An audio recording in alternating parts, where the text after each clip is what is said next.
Okay. Hi, everybody, and welcome back. I'm very grateful for people who tuned in to these readings of my guru's satsangs. And I'm Jeffrey Carr, and I am a long-term disciple of Gururaj Ananda Yogi, who was a wonderful Indian-based teacher from the 1980s and 90s. And I've been with him for close to 40 years. And in the meantime, I've studied many other lineages of wisdom teachings. And I, a couple of years ago, began looking again at the satsangs of my guru. They had all been transcribed from live satsangs that we used to do all those many years ago in the early and mid 80s at national courses. There was maybe about 30, 40 plus people who would come to these courses. People would ask questions of Gururaj from the audience, and he always came up with amazing, remarkable answers. And they're answers that when you listen to his wonderful voice, and he had a wonderful voice, at the time we sort of listened and half understood it. We still do that. We still half understand it. And yet now that I've done all this other spiritual work with many other traditions, I've really begun to appreciate the subtlety. He did not teach in a conventional Vedanta or devotional, like the Maharishi and a number of people at that time were teaching. So he didn't teach using a lot of traditional Patanjali terminology or Vedanta terminology. And he didn't use any of the Buddhist terminology. It was his own sense of realization, even though he was deeply versed in the Vedic teachings, the Advaita and the Vedanta teachings. So I think it helps when we read through these satsangs that I lightly edit and I change some of his somewhat idiosyncratic kind of grammar, his use of grammar sometimes. And unfortunately, I leave out some of his crazy jokes. He loved dumb jokes, so I leave out some of those. And I'm going to start out with reading a question from one of the chelas, and then I'll say a few things, and then I'm going to read the satsang through. It's about 9 pages long. So as it was the custom, one of the people in the audiences, and we called ourselves chelas, in other words, disciples of the teacher, a chela asked our Gururaj Ananda Yogi a complicated question about objective goals and subjective or personal goals. The questioner asks, Gururaj, in our quest for fulfillment, are there goals in our lives which exist objectively and that we must discover and follow? Or should we just subjectively set ourselves what other goals we decide we would like to do? So what is he talking about here? A couple of things occur to me. Maybe it has to do, because I think I understand the question, and Gururaj answers it in a very subtle way, but I think the person's asking about, basically, are spiritual goals something that we should be given? Like, you should discover enlightenment. You have to meditate. Or is it things that we can kind of subjectively ask ourselves, like why I'm involved with a spiritual quest or whatever else I'm doing? It also can have to do a little bit, are these goals something that we, like, should we be part of an organized spiritual quest, like a religion or a church or a set of techniques? Or are we all individually pursuing our own goals in this life? Who determines? So on another level, a little bit more subtle level, which I was reflecting on as I was getting ready to do this satsang, I think Gururaj is addressing what the whole spiritual search actually is. And I think he does it brilliantly. For example, I think it was yesterday or day before yesterday, I was at the local Vedanta center listening to a talk by a friend of mine. And a person I was sitting with is she had been a spiritual practitioner in the Vedanta tradition for many years. So I said, a little bit tongue-in-cheek, but also very seriously, I said, well, Mother does everything. And in Vedanta, a lot of us are worshipers of the divine in the form of the Divine Mother. So this is a Vedanta thing you say, is you say, Mother, the divine energy, divinity, God does everything. We actually do nothing. We're under the illusion that we have personal goals, but really we're simply agents of God. So that's kind of subtle. So if God does everything, what actually are we doing? You could say, well, we're God. Okay. Well, if we're God, why get out of bed in the morning? And more specifically, if we are seekers, spiritual seekers, do we all identify with being spiritual seekers? Who's doing the seeking? If we're divinity already, who's doing the seeking? And what are we looking for? Axiomatic in Gururaj's teachings and in all the great spiritual traditions is I and the Father are one. The other one, Brahmasmi, I am Brahman. Thou art that. All the spiritual traditions, the ones we're involved with, think that in some way we're essentially divine. Then what are we searching for? And if we're already divine, who or what is doing the searching? The Buddhists love to say, the self does not truly exist. The self is an illusion. Well, then who gets up out of bed in the morning? Who eats? And who is searching for enlightenment? You know, there's a movement in contemporary times called Neo-Advaita or Advaita. And Advaita is a currently hip term. It's simply the whole notion in Indian philosophy that we and God are the same. There's only one. It's all one. We've all heard that 1 trillion times. Neo-Advaita is criticized sometimes because they sometimes get very cavalier about the whole thing or casual. They say, well, okay, it's all one. Good. Everything's perfect. So get over it. Is that you, Dorina? Hello, love. So if everything's already perfect, good. Let's go home. Forget it. We don't have to meditate. We don't have to do anything. God does everything. We're done. And people say, as my guru once said, as Gururaj once said, I loved him for, he says, this is very partially true. He said in response to somebody's question, he said, that's very partially true. That is true in one way, but another way, my God, did you just miss the boat? So let's listen to our guru talk about what is the spiritual search? What does it mean to pursue a goal? How does this have to do if everything is essentially one? What are we looking for? Okay, this is our guru, and it's very subtle. There are subjective goals and there are objective goals. Now, what do we mean by subjective goals? And what do we mean by objective goals? A subjective goal is self-created. And that means that we feel like we have to reach someplace if we have a subjective goal. We have to reach someplace. Now, this is normally created by our own mind. And that's always in a conditioned state. The goal of life of all human beings, however, is to find freedom from our conditioning. You all know what conditioning means, stuff we've learned, our opinions, our habits, our political opinions, our preferences in life, what we want to eat, who we like, who we don't like. All of that is based on our conditionings, which Gururaj also used the term patternings. He's saying the mind is conditioned.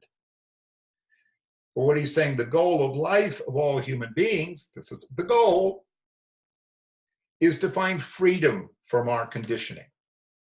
In other words, that which binds us is our mind, and every person's mind is patterned.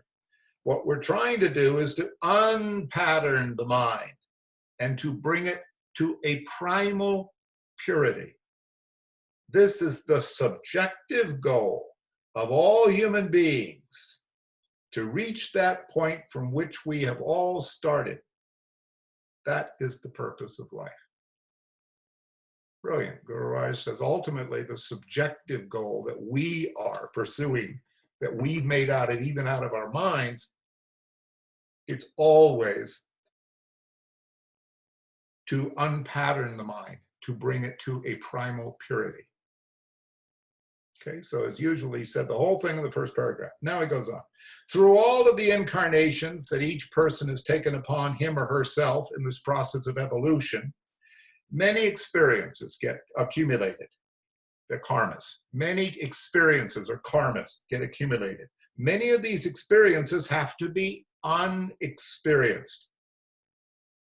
For example, if a person has undergone a severe pain, he has to learn to know what is painlessness. By doing that, that person will experience an equilibrium. It's like the two ends of a stick. The subjective goal of every human being that are conditioned by the mind means that we always function in polarities or opposites. On one hand, you'll have pain. That means that you're going to have pleasure. On one hand, you'll have heat, and on the other hand, you'll feel cold. The mind and the subjective goal of humanity is always subject to these polarities. It's the play of the opposites. To realize the subjective goal of reaching that inner purity he talked about, to realize the subjective goal, what should be done is to bring about a balance. Only when a balance between the two ends of the stick is created can there be equilibrium and tranquility. The stick has to be held in the center so that neither end is overweight. The scales have to be in perfect balance. There's a lot to this. He'll go on to it. I'll just say quickly, Sujay, we all know Sujay, once told me that he asked Gururaj, why am I here? What's the purpose of life? He has several answers to this, but one thing that Gururaj said, this is very deep, didn't say, you must reach God, you must understand God, you must find total love, you have to find surrender. He didn't say any of these type of things. He simply looked at Sujay and he said, to find balance. So now Gururaj is going to explain what he means by this notion of we finding balance. I've never heard it taught quite this way by the Buddhist or the Vedanta people before. The subjective mind is ruled by a very fine force called the gunas. That's a well-known term in Indian philosophy. He'll explain it. Science has no equivalent term for the gunas. It's a very fine force that keeps this entire universe in motion. The force consists of, first, tamas, which is inertia and darkness. It's also heaviness, earthiness, stability, and stuff existing. That's tamas. Sattva, which is light, and the force of rajas, which activates these two forces. Rajas is the activating force that keeps tamas and sattva in motion all the time. Sattva also means ideation. Very subtle levels of perception, lightness, transparency, the opposite of tamas. And rajas is the doingness of the world, the transformation of the world, things happening. That's rajas. As we're sitting here, this little planet is hurtling through space like a speck of dust in the universe. And as you sit here, there are billions of cells working in a precise framework within your body so that there is continual motion in your system. Some of these motions are automatic and are called the motor functions, like our digestion, for example. And some motions are created by conscious thought and volition. The entire universe is a mass of energy swirling around in precise patterns, and you're a part of it. The entire motion of this universe is created by the three factors of the gunas. It's being, sattva, the doing, the rajas is the processing, and the having, is the solidity, the actual thingness of things. And as you know, everything is constantly dissolving, reassembling. That's through the process of time. Dissolution and creation, endlessly in process and motion. The motion is the rajas. The entire motion of the universe is created by these three factors of the gunas. Without these three factors, there can be no motion. The purpose of life is to create an equilibrium within this motion, which gives us stillness. That is why theologies say, be still and know that I am God. Behind the motion and the factor upon which all motion is established is this unchanging stillness in which all motion is taking place. The subjective goal of human beings is to return to the stillness from which we had primarily originated. It's very beautiful. A lot of us, including this boy right here, like to think of when Adyashanti or these contemporary teacher talks about the stillness, the silence, return to the stillness. We think about a nice, quiet little meditation cushion, and we're sitting there and everything becomes quiet and silence. That's not what Gururaj means. He means imbalance. And the image that comes to mind, I'm going to try to say quickly, find on the internet the 1960s cartoonist R. Crumb, and a character he created was called Mr. Natural, who was a guru. There is a comic strip which is very funny that Mr. Natural's walking along and he decides to meditate. So he sits down and begins to meditate and he goes, Om. Meanwhile, everything around him, first there's a desert, then there becomes a city and a town, and there's a vast wind and a destruction and all this noise and confusion.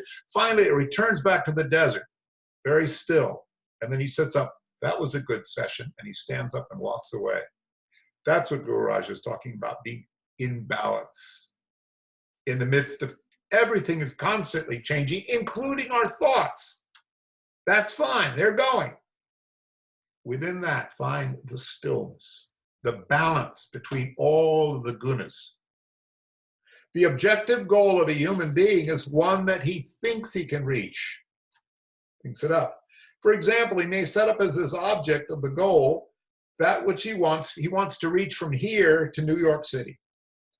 Now, you can reach New York City in many ways. You can go by airplane, go by motor car, you can go by donkey cart. That would take me quite a while to go to New York on a donkey cart, a couple of years maybe. You can go by donkey cart. It depends on how fast and how comfortably you want to travel. The object is there, and the subject wants to reach the object. What's Gururaj talking about? This is the way we think. We formulate something which we think we don't have, and then we figure out how we're going to get there. That's how the mind works. That's what he's telling us. When the subject reaches that object, neither subject nor object remains. What remains is stillness. Two laws function in achieving this. One law is free will, and the other one is divine will. In this example, divine will is that you have to reach New York. Free will is your personal determination of how you want to reach New York. Do you want to take a plane or do you want to take a motor car? This is where the power of discrimination, the quest, and the search means. And I thought a lot about what was he talking about here. I think what he's saying here, forgive me, God, if I get this wrong. He's already said, ultimately, what all of our personal goal is to find inner stillness, the balance of all the gunas, the stillness within which all the world turns, the center of our being, the divinity within. However, the way we're going to think achieving that is something that the mind gets involved. We set goals for ourselves. We try to achieve something. Hence, the dilemma. The mind, which is patterned, tries to figure out how to get something which is stillness, balance, the balance of all the gunas. And the mind creates goals that it has to reach and work to get at. How can you be still if you're working at something? Let's find out what else he says. When we talk about the spiritual search, we think about a lot of book titles. The Search for God, or The Search for Inner Self, The Search for Self-Realization, The Search for God Realization. But these titles, if you study them carefully, are meaningless. For example, when you think of a book title like The Search for God, we have to ask ourselves, what do you mean by this search? And what do you mean by God? Gets to what I just said. If we're already God, what are we searching for? And if God is something out there, how do I get from here to a God that's separate from me? Without knowing the definition of these terms, all subjectivity and all objectivity becomes meaningless. We have to have an idea what search is all about.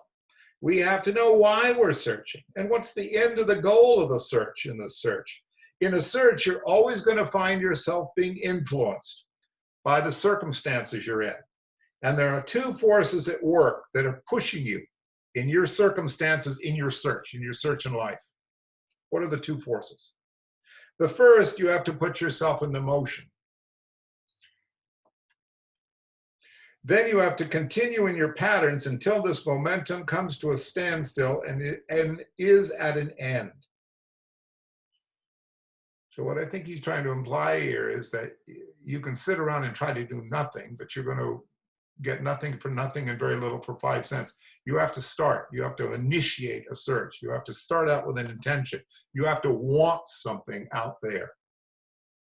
So at first you have to create a momentum. It's like a spinning top. First you have to spin the top, and then the top continues spinning until it unwinds itself and becomes still.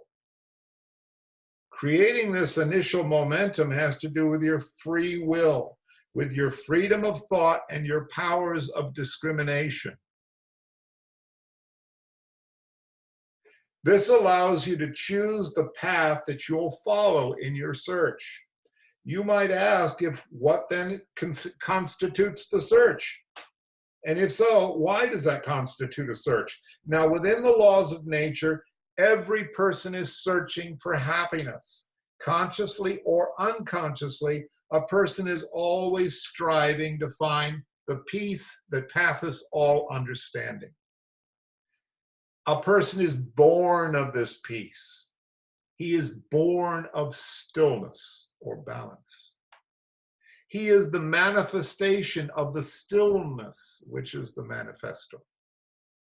This is the magnetic pull that is drawing him back again all the time to the stillness. A person has the thinking ability, his intellect, his mind as an instrument to take him back to that stillness. But the mind is the most cunning animal that you could ever find. Even though it is the instrument, it also is the greatest impediment. I've mentioned before the spiritual aphorism. God plus mind makes man. Man minus God. God plus mind makes man. Man minus the mind makes God. What stands between God and man is the mind.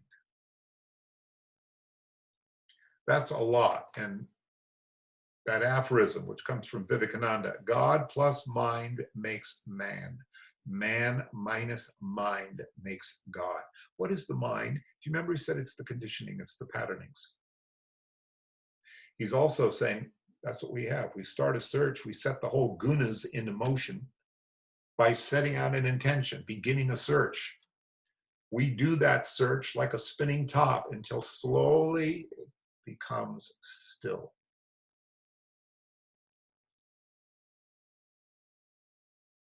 Slowly we find that equilibrium. To search for the peace or stillness is to be still and to know that I am God. But to search for this, you have to know what stillness is. To get a glimpse of this stillness, You need to be able to dive deep within oneself through meditation and spiritual practices. If you do this properly, you will have a glimpse, although a very temporary glimpse. The glimpse might last only for a second, but the second is enough. If you touch two live electric wires together, you don't need an hour to get a shock. Just a little touch and you get the shock. This gives you an idea of what the stillness is all about. This innate, inborn force that is forever drawing you to this peace is what constitutes the search. But people do it in the wrong way. Instead of trying to reach that peace, the inner core of one's personality, which is the heart, people take a devious path, a detour through the mind, which questions and questions and questions. Now that can also be a path, but it's a very difficult one. It's called the path of Jnana Yoga, which is said to be the path of heroes, because it's very difficult. With all of these questions, when an answer comes, it breeds 6 more questions. And from those 6 questions come 12 more until you get absolutely tired out. Then you start saying, not this, not this, not this. In Sanskrit, it's called neti, neti, neti, not this, not this, not this. Until you reach that stage in which all of this is this.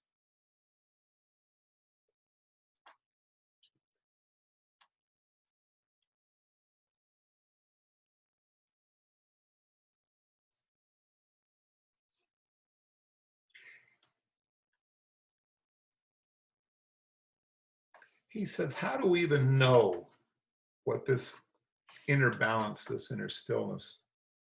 We have to know what it is in order to formulate our search for it, even if we're using the conditioned mind to search for it. For example, to say, I want to, achieve this stillness. So I've got to make myself meditate. Time to meditate. Let me sit down and meditate. You've set a goal. You said, I need to do that. You found the little spot. You sit down. Now I'm going to meditate. And we do what we all done a billion times. Thoughts come and go. Blah, blah, blah. At a certain period, by the way, I am the fan. You cannot do it without meditation unless you're a spiritual genius, and none of us are. Almost nobody has ever been spontaneously self-realized. Gururaj says this. The rest of us sit and meditate. What are we doing? Meditate.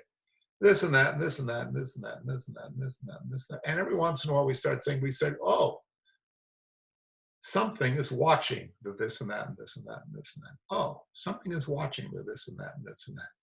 Maybe what I'm going to try doing next is, just for the hell of it, I'm going to stop paying attention. Like what we do is we do like this. We're looking at this, and we're looking at that. We're looking at this, and we're looking at that. We look at our thoughts. Well, what about this? What about Trump? What about, I've got money. I got to get the butter. Blah, blah, blah, blah, blah, blah, blah, blah, blah, blah, blah, blah, blah, blah. After all, what is actually aware of these thoughts? And every once we slow down, wait a minute, something's watching these thoughts. What is that? You guys all know this. After a while, what that is will begin to reveal itself. As Gururaj says, glimpse after glimpse after glimpse. And after a while, you begin to aware of the differences. Gururaj also makes reference to the more difficult path, which is jnana. That's formal self-inquiry. What is that which is aware of itself? What is awareness? And you have a thought. It's a process of, that's just a thought. It's God. That's just a thought. It's not that. It's not that. It's not that. Gururaj is quoting in the last part of this. Is almost verbatim, where he said that was his own process with his own guru. Actually, he said that was Pavitananji's process. Excuse me. That was Pavitananji's process, his own guru's. He said that his own guru, in another tape, he said, practice not this, not this, not this, until not this became everything. Gururaj very rare, in that when he sat with his guru, he described it. He said he had done some spiritual practices, but he had not done a great deal of formal meditation. That's what he says in his tape about his guru. He sat down one day with his guru and went into a very deep meditation and was realized from that, whatever that means. So let's go back here and talk about this. When you start saying not this, not this, not this, in Sanskrit it's called neti, neti, neti. It's not this. It's not that. It's not this. Until you reach the stage in which all of this is this. So what are you really searching for in reality? You're searching for nothing. And you find nothing. That's because there's nothing to find. I love that. I'm going to keep reading, but that's the whole thing. We come across phrases like that, all of us, in other spiritual teaching, here, there, and everywhere like this. It's really good. And it's the truth. And let's just spend 40 years realizing, oh my God, it really is. It's just is. But let's go on. What does all this searching is the mind.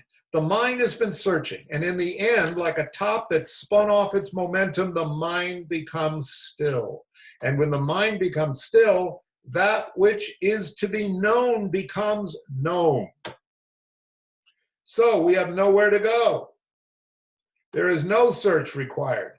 There is no goal to reach. One just has to be.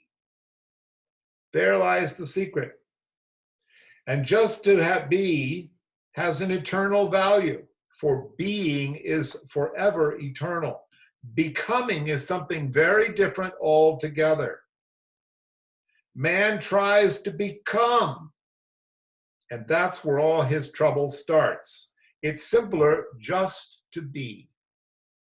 In this so-called spiritual search, we try to dive deep within ourselves to where the search doesn't even remain, and where the mind becomes perfectly still, and the turbulence subsides, the ripples subside, and there is nothing else but the calm waters reflecting all the glory that was, is, and always will be.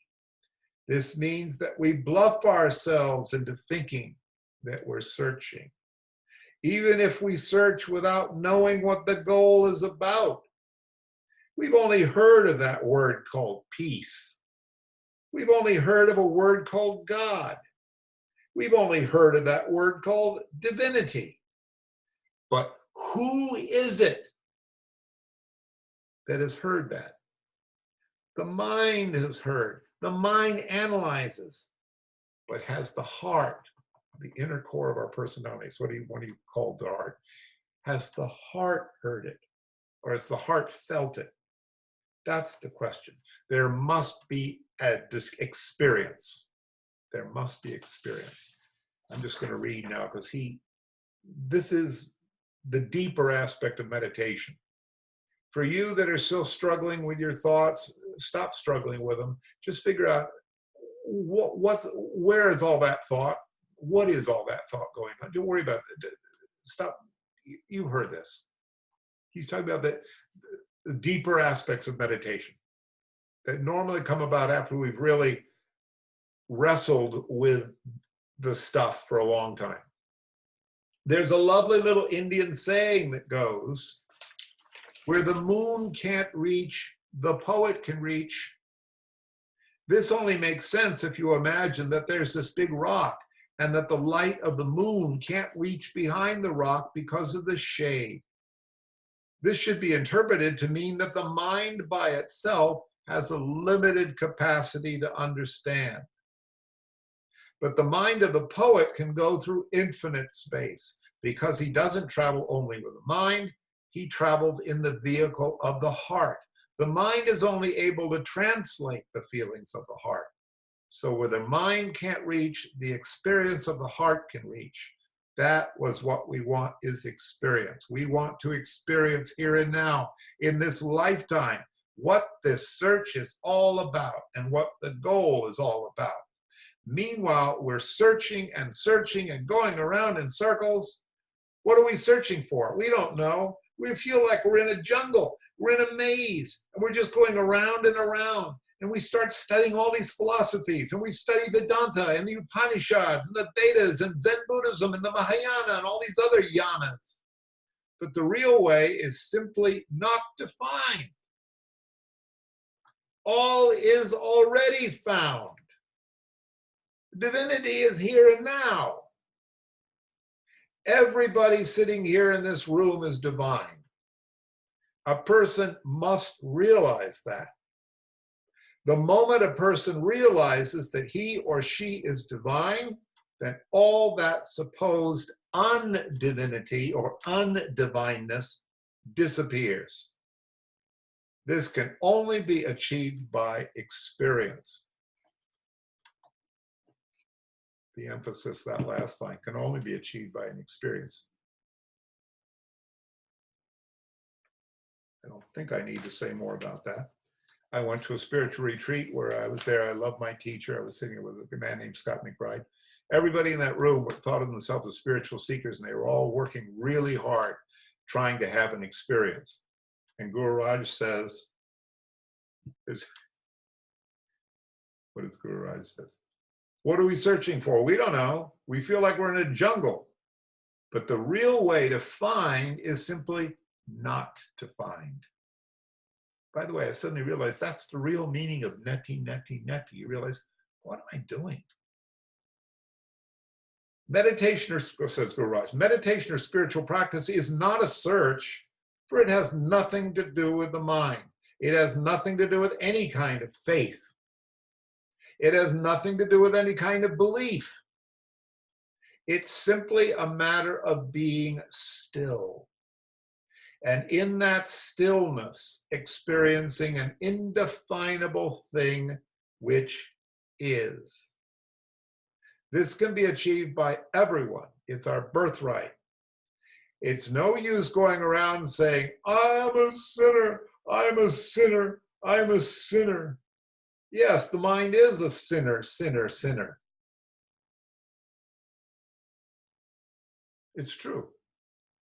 We have thoughts and we have desires and we get angry and we want things and we're always doubting ourselves. And yeah, the mind is a sinner. That's what the mind does. The mind works in the gunas. That's what the mind does. It thinks this and it thinks that, and it gets angry at Trump, and then it feels guilty about being angry at Trump, and then it loves Bernie Sanders, and then it reads something that doesn't like Bernie Sanders. You know, just that's what the mind does. Blah, blah, blah, blah. That's what it goes through the gunas, around and around and around with the gunas. What is divinity? That isness. Top slows down. The top slows down, and finally, the real is realized. Usually in meditation, because that's the time when we can watch the mind most effectively. But it can happen anytime. By the way, it isn't necessarily a result of meditation. Many people become spontaneously aware of reality, dawns within them, the realization, without a lot of spiritual background, believe it or not. But I, for one, I've actually grown to like meditation, so I just do it. And for me, it's a good place. It's a good place to do this stuff. Meditation or spiritual, I read this. At the best, the mind can only observe, but the realization comes from deep within. Realization is an integration of the observation of the mind and the experience of the heart, which in turn is translated through the grosser form of the body. Then there's no differentiation left anymore. The mind, the body, and the spirit becomes one in that oneness. And that oneness is divinity itself. And that's a very accurate description, a very precise description. When we talk about self-integration, you know that this is a very precise of God realization. This is a very precise description. The whole idea is to realize. When I say realize, it's not a mental conception, because the mind can never realize. At best, the mind can only observe. Realization comes from deep within. Realization is an integration of the observation of the mind and the experience of the heart, which in turn is translated through the grosser form of the body. My teacher says that the body has to become enlightened. Think about that. The body has to become enlightened. Through the grosser form of the body, then there is no differentiation left anymore. The mind, the body, and the spirit are one in that oneness, and the oneness is divinity itself. If you say, I am weak, I'm weak, I'm weak, I'm sick, I'm sick, I'm sick, then you're going to become sick and sick and sick. There's a man called Emile Coué who started a clinic, and he used only one formula. He said that every morning and evening on rising and going to bed, the patient should repeat to themselves over and over and over again the phrase, I am feeling better and better and better. I'm feeling better and better and better. By doing this, sure enough, the person starts feeling better. Now, this process doesn't last because it just is a bunch of auto-suggestion so that the mind becomes conditioned to feel better. That the mind is a very cunning animal and it can play a lot of tricks with us. So what we want to do instead is to put the mind aside and lock it up. We won't mind. In what we really are, we don't need the mind. Because, remember, man minus the mind is God. Every person is divine. If people could only shift away from this mind of ours, then all the doubts and all of the so-called evils that are perpetuated in this world upon humanity would just disappear. First, the mind can be questioned. Is the mind a reality, or is the mind just an illusion? Are your thoughts real, for example? Are all your troubles really real? If you still think there are, do some meditation, my friends, and do some spiritual practices. First, the mind must be questioned. Is the mind a reality or an illusion? So many questions can be asked of the mind, but who is it that's asking the questions? It's just the mind. It's just a vicious circle that goes on and on and on. Instead, the idea is to experience. The idea is to know. By the way, I shared at my meditation retreat recently something that a teacher of mine told me, which I found very wise. In your meditation, you guys all practice dropping things, right? You get all fixated. What about Bernie Sanders? Just drop it. Go back to observation. But I don't have any money, Mama. Just drop it. I'm feeling really restless. Just drop it. He says, anything that you can't drop after years and years, drop it means not attached. Just let it go, let it go, let it go. Anything that you can't drop, whatever remains is it. You can't throw away being. That's all that is. You can't throw away being, and you are just being. The rest of it is just stuff that floats by. Here's a lovely little story that I like. You're sitting in an air-conditioned room, and you believe in your mind, you have an opinion that fire is hot. But then you're going to leave that room and you go into another room where there's an actual fire burning in a fireplace. Now now you can feel the heat from the fire. So now you have some faith. Well, fire is hot. You have some experience of the heat. But if you actually jump into fire and then you become that fire, then you really know what fire is. And that's what we have to do, jump into the fire. What we have to do is to realize the identity between man and God. For the manifester is not apart from the manifestation. If you don't exist, God cannot exist. And if God does not exist, you cannot exist. What does it mean by God? I'll use the term that isness or beingness. Maybe that I'll just throw that in there. If God does not exist, you cannot exist. The shadow cannot exist without the light, and the light cannot exist without the shadow. But for a man to know this, he has to experience it. One of the great Upanishads asks the question, what is that can be known, and by the knowing of which all else is known. I'll repeat that. What is that? The knowing of which all else is known. That knowing is knowing itself. It's not a search. It's just something objective, nor is it subjective. It's a goalless goal. We are all part and parcel of a vast scheme, a vast continuum, beginningless, endless. What the mind views is just a little small portion of the small continuum.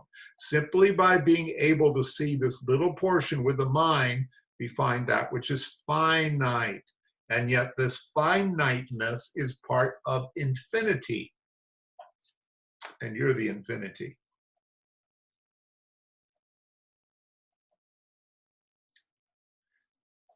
Quickly, personal note. Try when you meditate, you shut up and just be there without any thoughts and just be there. And every time, it's a weird thing. It's like trying to see behind a mirror.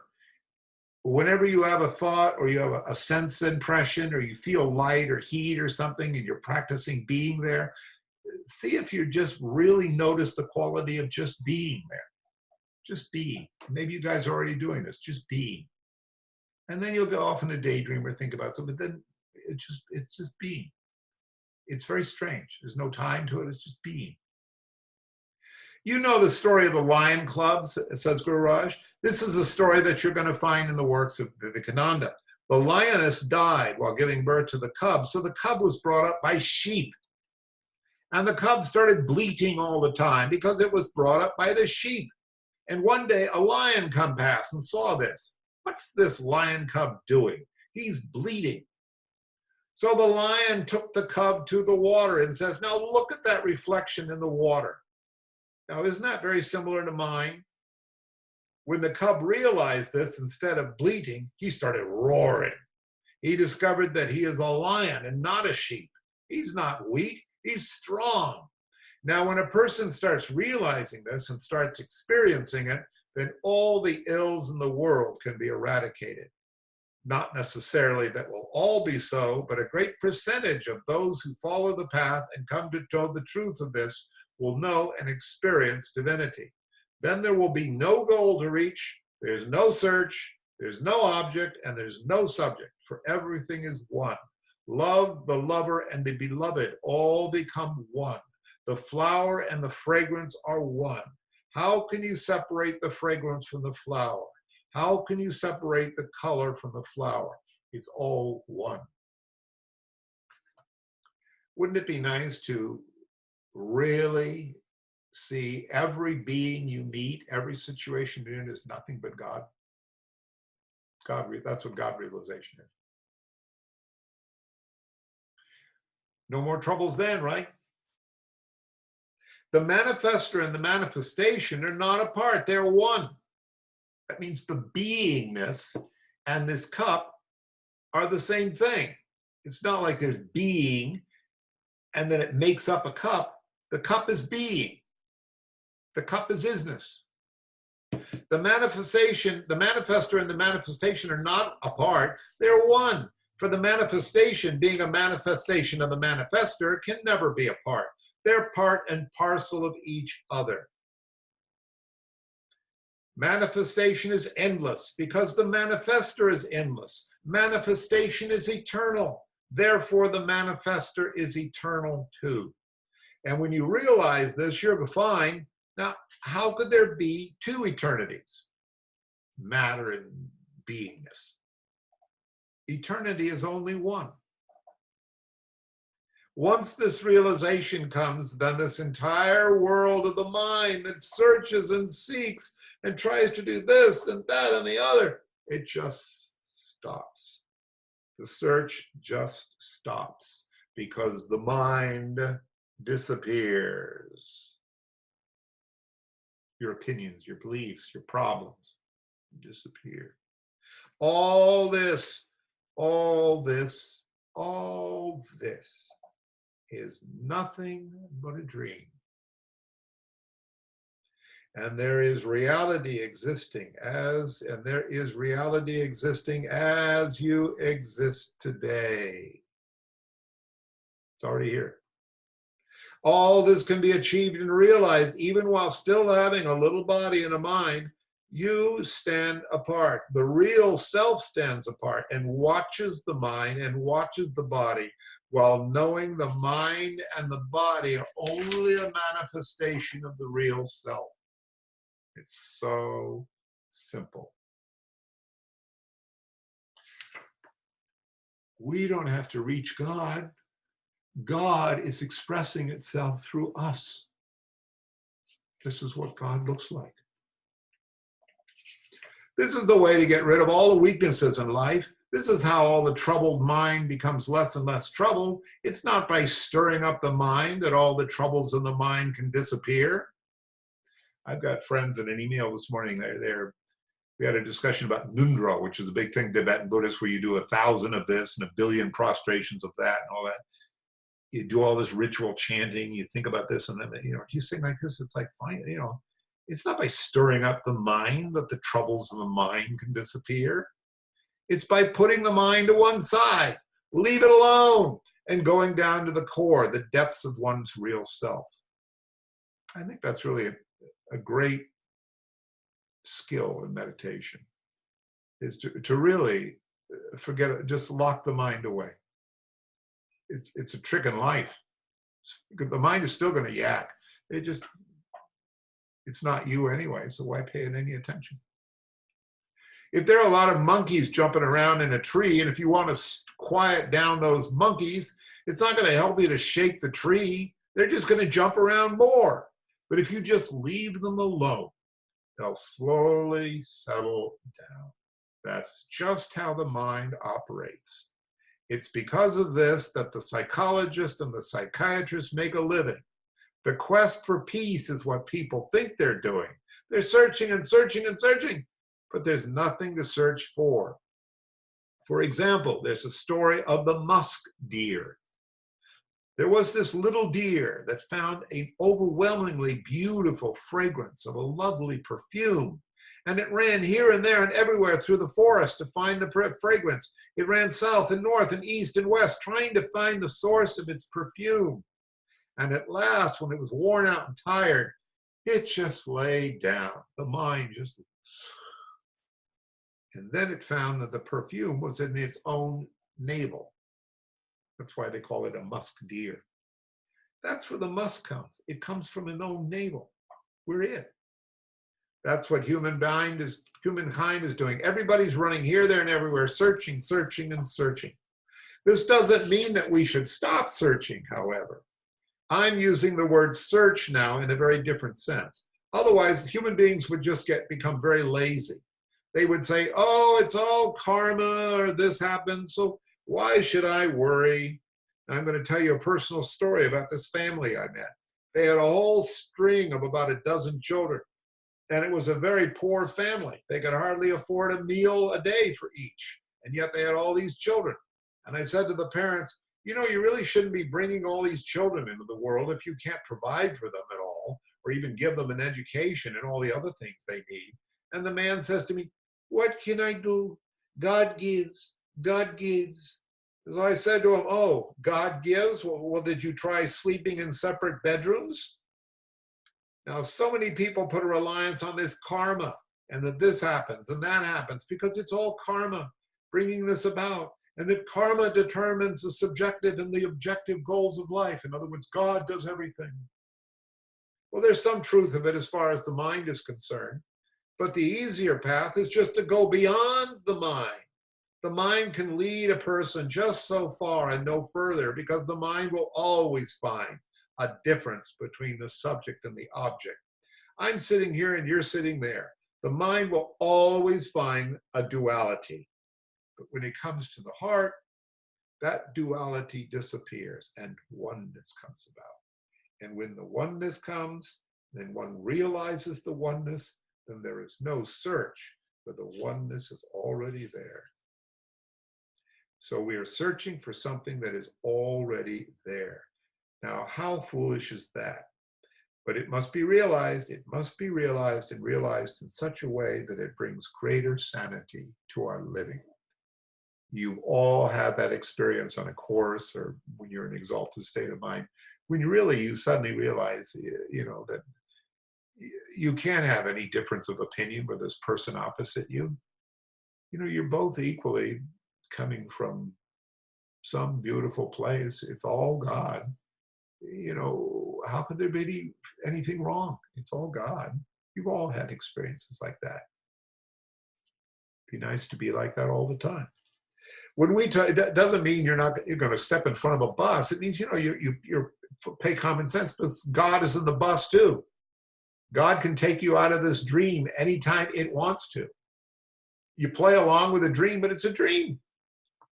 Now, when we talk about sanity or insanity, the mind is involved again, because the heart can never become sane or insane. When I say that human beings must live a more sane life, it means that it must learn to stand apart from the mind, to watch its meanderings and not be affected by it. Great wisdom there. A lot of people think mindless being stupid. It's not being stupid. In fact, you get more intelligent about things because you aren't as easily swayed by your prejudices and your desires and your ignorance. You tend to be, if you are watching the play of the mind, you can watch yourself when you want something is stupid to get. Okay? When we're not affected by what the mind does, that's liberation. Oh, I love that. Let me read that again. When we are not affected by what the mind does, that's liberation. I couldn't agree more. People talk about freedom and liberation and freedom of the soul or freedom from bondage, but the mind cannot have freedom of bondage because the mind will always function through the laws of the gunas. Oh, God. I don't have time to share little stories. I did just on a course, especially. I sometimes listen to people and they're really upset about something. That Trump, he's going to destroy the country. He's really upset. God, you just had to, yeah. That's it. The little mouse is running around in that little wheel. A lot of people like Trump. They think he's God's gift to the world. Other people hate Trump. He's the worst. He's the devil. In your own mind, you can do whatever you want. You care the mind. It's all God. Trump's God. But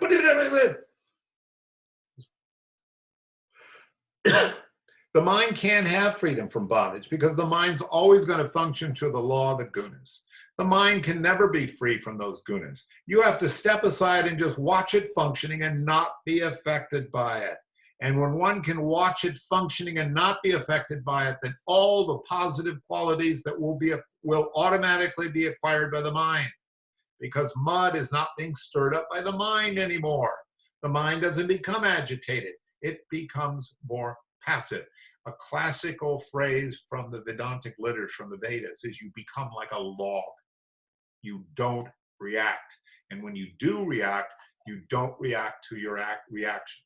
It's just your patternings. In that passivity, it becomes more accepting or loving. It admits itself to itself what its weaknesses are. Oh, I really get plugged in when this by Trump. It admits what its weaknesses are. The spirit has no weakness at all and you are the spirit, but the mind does have its weaknesses. By separating the mind from the spirit so that the spirit can observe, the big I can observe the small I. Then all those weaknesses can come out in the open, so you can make some effort to overcome them. The mind will make some effort to overcome itself with the force and strength gained from the spiritual self. And you know how to overcome the things that upset you. It's all God, brother. You don't become indifferent, but you become accepting, even loving. That's what Christ meant when he said to love your enemies. He didn't say don't have enemies. Enemies are really, really good for us. We're grateful that our enemies show up because they help us become more loving. Our enemies are wonderful. That's what Christ meant. Love your enemies. Turn the other cheek. That's what it was talking about. Not fight them. Or you can fight them while you turn, well, you could fight them while you turn the other cheek. The positive qualities of acceptance, patience, tolerance, kindness, compassion, love, all these qualities start off in the mind. And they can overcome the negative qualities of the mind. Negativity can never be pushed entirely out of the mind, but negativity can become overcome by positivity. Darkness is always there. And even while the light is burning, darkness exists. As soon as you turn off the light, darkness will be back. By turning on the light, you've not destroyed the darkness, for nothing in this universe, including the mind, is destructible. But the realization has to be there that this is not me. I'm not the doer. This is the true meaning of it. Mother does everything. I'm not the doer. It's the higher self within me, the real self that is the real me. That's the doer. Really, everything just happens by itself. Do you guys realize that? If you think, well, I was the one who drove to the bank. Oh, is that right? I thought you had a car. I thought you had some motor control. You had a mind which told you how to drive the car to the bank. You had a mind that tells you what the bank is. You didn't do any of that. It just happens. The little self doesn't do it. The big self does everything. The spirit doesn't suffer at all. It knows of no suffering. The mind suffers because of its own doing. Suffering translates itself into the grosser counterpart called the body. It is all just mind, mind, mind. And the problem is that you can't get rid of the mind. It has to be there. And in fact, it's indestructible.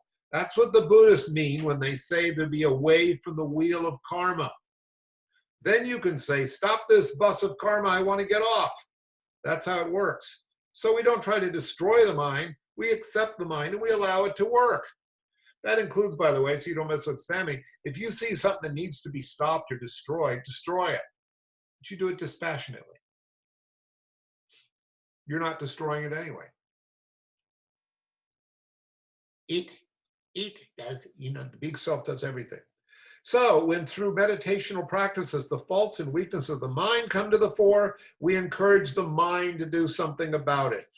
Doing something is called self-help. People start with a program of self-help. That should be the objective. That should be the object of the subject. Let self-realization not be the object. Forget about self-realization. Who wants self-realization? Why do you want self-realization? It will come on its own. It's there already. It doesn't even need to come. I love this. Who wants self-realization? Why do you want self-realization? It's going to come on its own. It's already there. It doesn't even need to come. What we want is a better life, so that life becomes smoother and can be lived in a more integrated way that feels more and more fulfilled. That fulfillment is of the mind and the body, for the spirit is forever filled. The searches is by the mind, of the mind, and for the mind, until the mind is entirely stilled and no more search remains, for no mind remains. When you reach the state of no mind, which is all mind, it's a bit complicated, isn't it? But it's really so much fun. You see how the mind goes on? You don't mind. I visited with my old Sangha, the Mahayana Buddhists, the Chenrezig Tibetan Buddhist Center in Philadelphia. I just love those guys. So the Mahayana Buddhism, you achieve enlightenment to save all sentient beings from suffering. Okay, All right, I'm working hard on meditation so I can become enlightened. And when I become enlightened, I'll become a Buddha. And then when I'm a Buddha, I can liberate all sentient beings. But if, why isn't the Buddha already liberated all sentient beings? Because its samsara is endless. Well, then I vow to meditate until the end of samsara and suffering of all sentient beings. I vow to meditate for this in countless lives. But I don't get it. So people slowly become Buddhas one by one, but how come they don't take care of all the suffering beings? I don't get this. Well, then you take the Vajrayana, which is more advanced. They say, guess what? Everything is one. There are no sentient beings. There's only one. There is no suffering. What? There's no suffering. There's only ignorance, which is not knowing suffering. Well, then why are there ignorance? By the way, that's a very complicated question that my teacher gave a local guy I'm friends with talked about. And I won't spend time now, but how come there's this illusion? How come Maya shows up? You don't mind, says Gururaj. When you reach the state of no mind, which is all mind, the big mind, it's a bit complicated, isn't it? See, when we really experience it's all one, there's nothing to experience because we're all one already. So what are we doing? Gururaj says, the search is by the mind, of the mind, and for the mind until the mind is entirely stilled and no search remains, for no mind remains. It's just great. It's very accurate.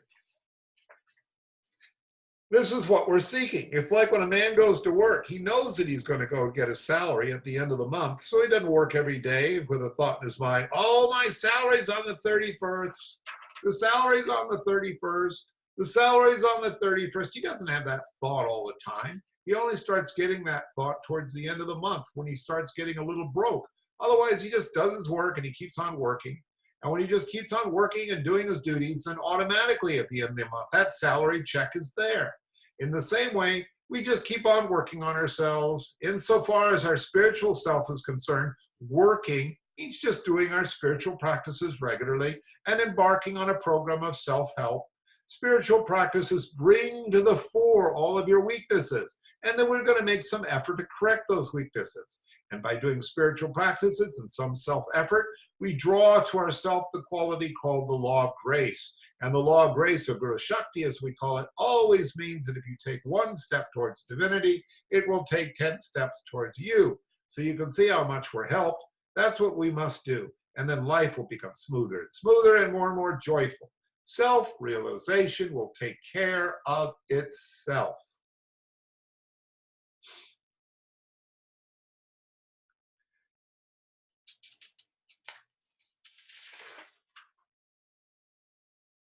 Oh, unfortunately, it's good. I'm going to go real fast, guys. Sorry. Some of these questions I'm putting forth to you might seem like new concepts, but if you study and think about them carefully, you'll find they're not very new.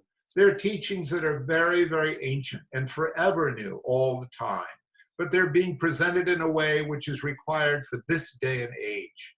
Does all this mean it's necessary to gain all the knowledge of all the planes of the relative to merge with the absolute?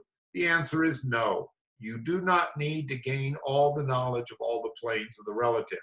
What is knowledge? When it comes from the level of the absolute, there's no knowledge, there's just wisdom. Knowledge as we know it is by the mind. It's acquired knowledge. You acquire knowledge by reading books. I have a meditator who's a very well-read man. If I want to know something about something, I just ask the phone and ask about such and such a thing, and immediately he'll know the answer. And yet this person has the humility to say, Gururaj, I'm nothing but a donkey with a whole load of books on my back. That's just acquired knowledge.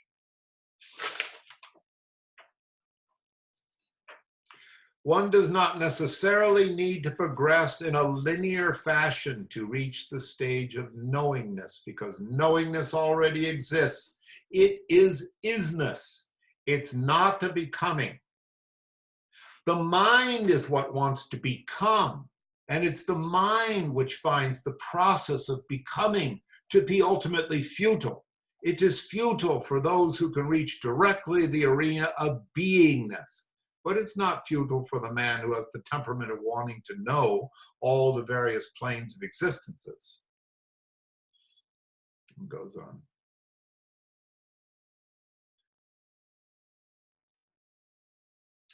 I'll read the last paragraph. Some of these are based on a question and answer series. The last one is, these things are done step by step, and you'll come to a time in the stage where these explorations of the mind will not be necessary.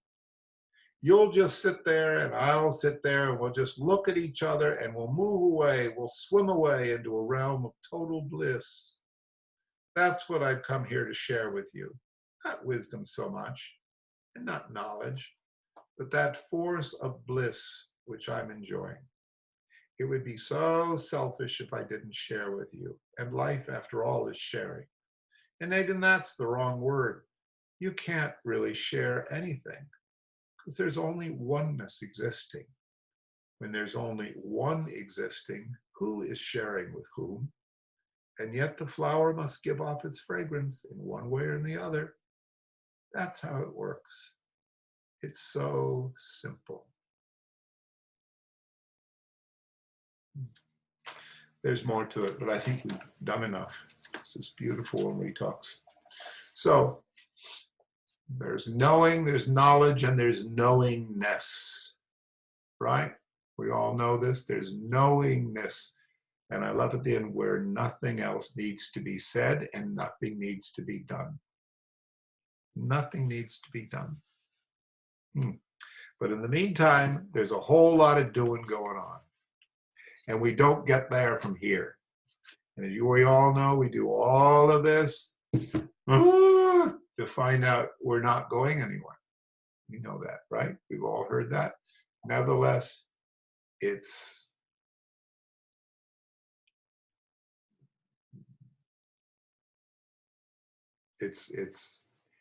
more simple and more, at the same time, more difficult than we think. All right, beloveds. Let me open it up. All right. Okay, it's unmuted. Comments or questions or objections or stories? Well, I'll share one. I mean, this satsang seemed to have about every story and teaching I remember from years ago in the 90s when I first started meditating. I mean, the Mustir story, the formula for, man plus minus mind equals God. I mean, all that stuff is right there. It's a pretty early one from 78, so it's actually very early on. In fact, I didn't mention it's a Search for Self, US 78003, so one of his first. So yeah, we've all heard the stories before. Those, they're wonderful stories. Yep. I can remember Rupa talking about the goalless goal and the effortless effort. And, oh my God, I've got so many notes on all those satsangs. That's the stuff that I think really spoke to me in the beginning and again now, just every day. If I'm disturbed, who's disturbed? If I have a problem, the only problems I have are the ones I think I have. That's exactly right. You know? And the problem is that I keep having them because I got a mind. Yeah, and it beats me to death. Exactly right. That's the joke, isn't it? But at least I'm aware of it, Once in a while, I wake up and I go, geez, I got to let this go, It's like, duh. It's just the mind talking to itself again. What is that called? Metacognition, right? Yes, the metacognition again. It's weird because the more I go through life practicing that, because that's not just once in a while, that's, all the time, every day, pretty soon it gets to be pretty reflexive. It's a lot easier to not get angry right away or to get carried away. I mean, I still do, but I'm just saying it's a lot better than it used to be. And These are things that I don't think I could have really understood in the beginning without meditating for a while. Because there's something happens to your consciousness or whatever the hell it is, where you start to be able to understand this, because it's most of us in the beginning, I mean, at least I walked around thinking, well, if there's a problem, I find a way to fix it and I go fix it. And I'm the doer. I mean, there's none of this, I'm not the doer crap. But when I can get out of the way, the little me, the lower me, a lot of times the problems either disappear or the solutions just seem to present out of nowhere. And it's just, it's amazing. There was this thing that came up on one of these emails that I get in the morning. It's not a spiritual program like this, but it does borrow. And so there was a quote from, of all people, Nisargadatta, which really I wasn't expecting to find. But it just slammed me. It says, once you realize that the road is the goal and that you are always on the road, not to reach a goal, but to enjoy its beauty and its wisdom, life ceases to be a task and becomes natural and simple. In itself, an ecstasy.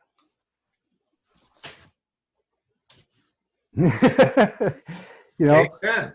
why do we struggle? We don't But have also, to do John, this. you can But you have to go through all the suffering and the neti and the trying to figure it out until you finally just give up. You run up the white flag. But you also get that, yeah. But you know that, John, and But the thing is that you can't know it without having done that. you can't get there from here. Right. So the problem is, it's not bad to be searching. No, You've got to search as if there's a goal.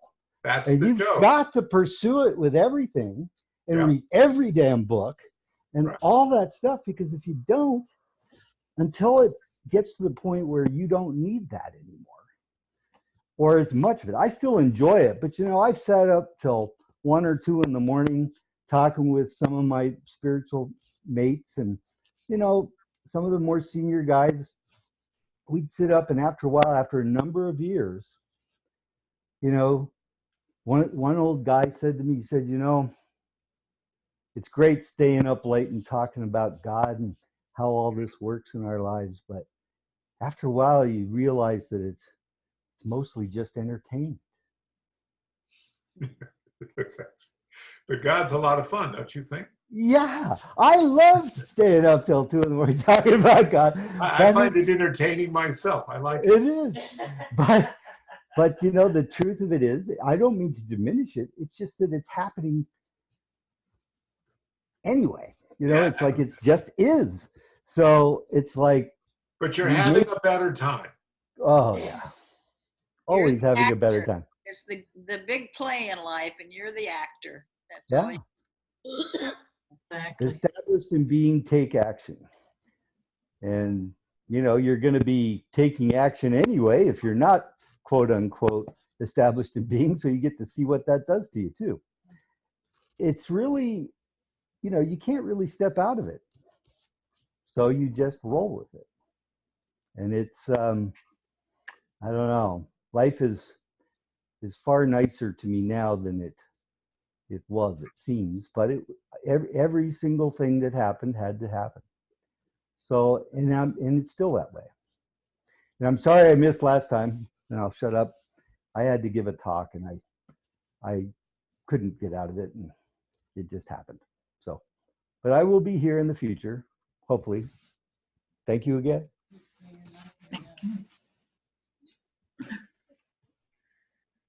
Anybody else? That was great. We've had, John gave the satsang.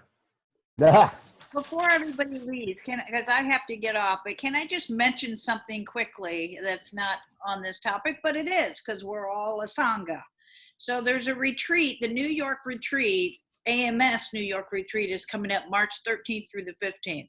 If Jeff, Beth, John, anybody else on here, if you can come, we need a few satsang givers, Jeff, or whoever can come for that. Please look at, it's going to be online, posted very soon, but I'd love to have you guys there.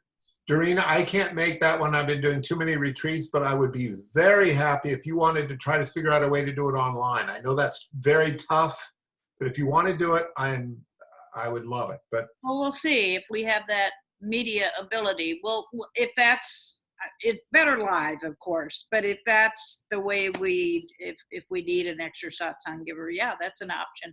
okay, sorry, but I can't. I just got back from one, and I'm yeah. John, Are you going to hold it at the House of Ramon, or is it? No. This is the AMS New York retreat in Rhinebeck, and it's beautiful area. Maria has been there. Okay. And it's gorgeous. I understand from what I looked at online. It's by is it the Hudson River, Maria? Yes, it's a 400-acre property right on the Hudson River with trails leading down to the river. They're all private rooms, and every room faces the river or the garden, most of them the river.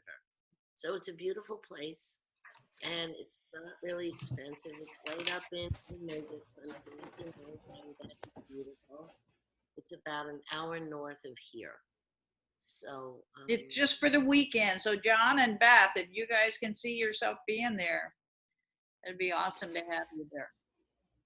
Thank you. Well, take a look at the budget. We too have a lot of retreats. But yeah. Is anybody going to Spain as well as the AMS? I don't think I can do that because of the one coming up in May, and then we have the one in July in Pennsylvania for AMS. So I don't know if I'm going to be able to go to Spain. Yeah. Well, we were going to try to go to London, and so since that's not happening at this point. Yeah. Maybe March. Yeah, that'd be great. Love to have you guys there. Awesome. And we've Well, not been there before, right? No. I have to go make an offering, my beloveds. Okay.